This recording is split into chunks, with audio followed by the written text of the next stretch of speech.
ओम शांति। परमपिता परमात्मा को ही सर्वशक्तिमान सर्व समर्थ कहा जाता है।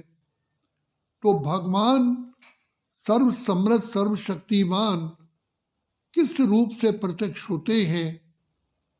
जब इस सृष्टि पर महाभारी अत्याचार, भ्रष्टाचार, पापाचार, दुराचार, अनाचार होते हैं, सब आत्माएं मानव से दानव बन जाती हैं और अपनी मनुष्यता को खो करके दानवता के वशीभूत हो जाती हैं। और ये सृष्टि दुख धाम, कांटों का जंगल, विषय सागर, रौरव नर्क बन जाता है, जहां कोई सुधरने की उम्मीद ही नहीं होती। ज्यों ज्यों दवा की रोग बढ़ता ही गया। आज के समय देखो कितने कॉलेजेस हैं, कितनी यूनिवर्सिटीज हैं, कितने विद्यालय हैं, कितने टीचर्स हैं, कितने लेक्चरर प्रोफेसर हैं। इन सब के होते हुए भी आज मानवता नहीं है। चरित्र का टोटली पतन हो चुका है। अविश्वसनीय है। मनुष्य का जीना ही मुश्किल हो गया है। भले इस समय पर इस दुनिया में बहुत बड़े बड़े वैज्ञानिक हैं, अर्थशास्त्री हैं, विद्वान हैं, आचार्य हैं, पंडित हैं, लेकिन सबके होते हुए भी ये दुनिया नरक है। कोई भी नहीं कहेगा ये स्वर्ग है। इसलिए तो कोई शरीर छोड़ता है तो कहते हैं स्वर्ग गया। किसी से पूछो ये सुख धाम है या दुख धाम है, तो हर व्यक्ति यही कहेगा दुख धाम है। जहां भी जाओ दुख और अशांति की प्राप्ति है। जल में, थल में, वायु में, चारों ओर अनेक परेशानियां हैं। तो ऐसे विश्व को परिवर्तन कौन करेगा? भले कितनी भी योजनाएं बनती हैं, वर्ल्ड के बहुत बड़े इंटेलिजेंट बैठ करके विचार करते हैं, यूनाइटेड नेशन है, लेकिन संसार की दशा दिन प्रतिदिन अशांतमय और दुखमय हो गई है। तो इस सारी सृष्टि को परिवर्तन करना मनुष्यों के हाथ में नहीं है। इसलिए ये सृष्टि का परिवर्तन स्वयं परमपिता परमात्मा ही कर सकते हैं और वही करते हैं। तो वर्तमान समय गॉड फादर स्वयं सर्वशक्तिमान जो गुणों के सागर भंडार और दाता है, वो भी इस सृष्टि पर आते हैं, जिनका वायदा है यदा यदा ही धर्मस्य ग्लानिर्भवति भारत। तो अपने वायदे के अनुसार जब ये सृष्टि में सब आत्माएं पुकारती हैं, हे दया के सागर, हे कृपा निधान, हे रहम दिल, आप आओ हम पर कृपा करो, हम दुखी हैं।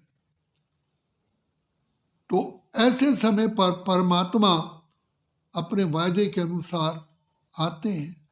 लेकिन परमपिता परमात्मा जन्म मरण से न्यारे हैं, अजन्मा अकर्ता भोगता है।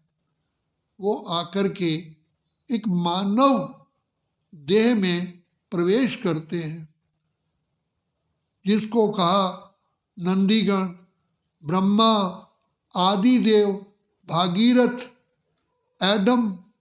आदम नाम दिए हैं।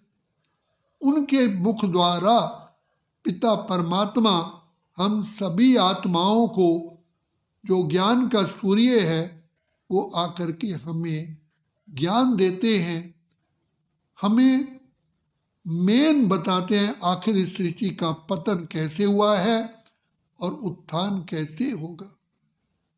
इस सृष्टि का जो मेन एक्टर है वो मानव है। मानव के चरित्र ऊंचा होने से ये संसार ऊंचा हो जाता है।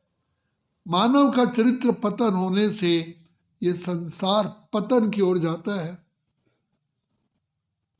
इसलिए कहा जाता है when money is lost nothing is lost, when health is lost something is lost, when character is lost everything is lost. जिस देश का चरित्र का उत्थान हो वही महान देश कहलाता है।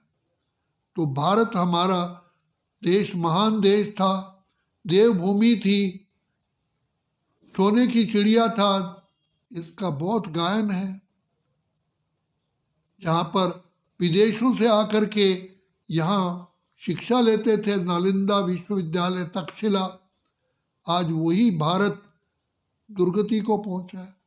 तो पिता परमात्मा वर्तमान समय आदि देव ब्रह्मा के मानव तन में प्रवेश करके फिर से सत्व प्रधान बनाने के लिए हमें ये रूहानी ज्ञान देते हैं, स्पिरिचुअल नॉलेज देते हैं। स्पिरिचुअल नॉलेज, रूह आत्मा ही कर्म करती है, तो आत्मा को ही सुधारने का पिता परमात्मा ज्ञान देते हैं। तो परमात्मा कहते हैं तुम आत्माएं पहले स्वयं को भूल गई हो, देह समझा है, देह समझने से ही अंधियारा आ गया और विकारों के वशीभूत हो गए, बुराइयों के अधीन हो गए। जब हम अपने को आत्मा समझते हैं, पिता परमात्मा से कनेक्शन जोड़ते हैं, जिसको योग कहते हैं, सहज योग, कर्म योग, राज योग, बुद्धि योग, उस योग बल से पिता परमात्मा के संग के रंग से हम आत्माओं में चढ़ती कला होती है और हम फिर से श्रेष्ठ देव रूप को प्राप्त करते हैं। तो यही समय है, पिता परमात्मा आए हैं हमारी बुझी हुई ज्योत को जगाने के लिए। आया है शिव ईश्वर राह दिखाने के लिए, कलयुग वाली दुनिया स्वर्ग बनाने के लिए। ये भी याद रखना, वो शिव ईश्वर नहीं एक का, सबका सच्चा बाप है, अपना अपनी रचना का वो भेद बताता आप है। आया ज्योति सागर ज्योत जगाने के लिए, कलयुग वाली दुनिया स्वर्ग बनाने के लिए। अब वर्तमान समय हम ऐसे क्रिटिकल जंक्शन पर हैं जबकि सारी सृष्टि का महाविनाश सामने खड़ा है। तो ऐसे समय पर दानव को मानव, मानव को देव बनाने के लिए स्वयं पिता परमात्मा ज्ञान की ज्योति जला रहे हैं। हमें भी कहते हैं जोत से जोत जलाते चलो, प्रेम की गंगा बहाते चलो। तो जब सभी आत्माओं का दिया जल जाता है, आत्मिक ज्ञान हो जाता है, पिता परमात्मा से कनेक्शन जुड़ जाता है, तो ये सृष्टि फिर से हेवन, पैराडाइज, स्वर्ग, क्षीर सागर बन जाता है। तो ये वही समय है, हमें भी अपने पिता परमात्मा से कनेक्शन जोड़ करके वरदानों से झोली भरनी है। अगर अभी नहीं तो फिर कभी भी नहीं, क्योंकि एक ही बार पिता परमात्मा का इस सृष्टि पर आना होता है। अच्छा, ओम शांति, ओम शांति, ओम शांति।